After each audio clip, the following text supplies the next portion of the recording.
Hello friends, இன்னொரு work பார்க்க போனால் லெக் ஒர்க் அவுட் பார்க்க போகிறோம். ஃபஸ்ட்டு 3 செட் வார்ம் அப் பண்ணிங்க, ஃப்ரீ ஸ்குவாட் பண்ணிங்க 3x20. நெக்ஸ்ட்டு ஸ்ட்ரெயிட்டான லெக் கர்ல்ஸ் போகிறோம். இது உங்கள் ஆம்ஸ்ட்ரிங் நல்லா ஸ்ட்ரென்த் பண்ணும். இது லோ வெயிட்டில் ஸ்டார்ட் பண்ணுங்கள். 3 செட் பண்ணுங்கள், 15 ரெப்ஸ் ஆர் 20 ரெப்ஸ் பண்ணுங்கள். அடுத்து நம்ம பார்க்க ஒரு ஒர்க் அவுட் வந்து லெக் எக்ஸ்டெண்ட்.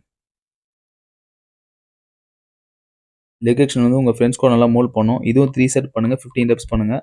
லோ வெயிட்டில் பண்ணுங்கள். நல்லா ஹோல்ட் பண்ணி ஸ்லோவாக ரிலீஸ் பண்ணுங்கள். உங்கள் ஃப்ரெண்ட்ஸ் கார் வேறு மாதிரி இருக்கும். அடுத்து நம்ம பார்க்க work out main work out barbell squad. இதை ஸ்கிப் பண்ணாதீங்க. 1 வீக் தம்பிள்ஸில் பண்ணுங்கள், 1 வீக் பார்பலில் பண்ணுங்கள். உங்களால் எவ்வளோ வெயிட் முடியுதோ அந்த வெயிட் லோட் பண்ணி பண்ணுங்கள். ஃபுல்லாக இறங்கி மேலே புஷ் பண்ணி எழுந்துருங்க. உங்கள் லெக்கில் நல்லா ப்ரெஷர் கொடுத்து எழுந்துருங்க.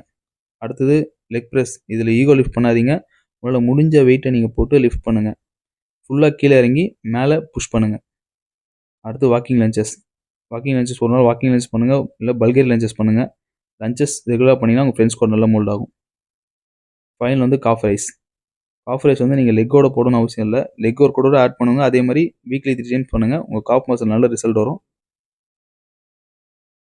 ஃபைனல் வந்து கூல் டவுன். ஒர்க் அவுட் முடிச்சு ஃபுல்லாக ஸ்ட்ரெச்சஸ் பண்ணாமல் போகாதீங்க.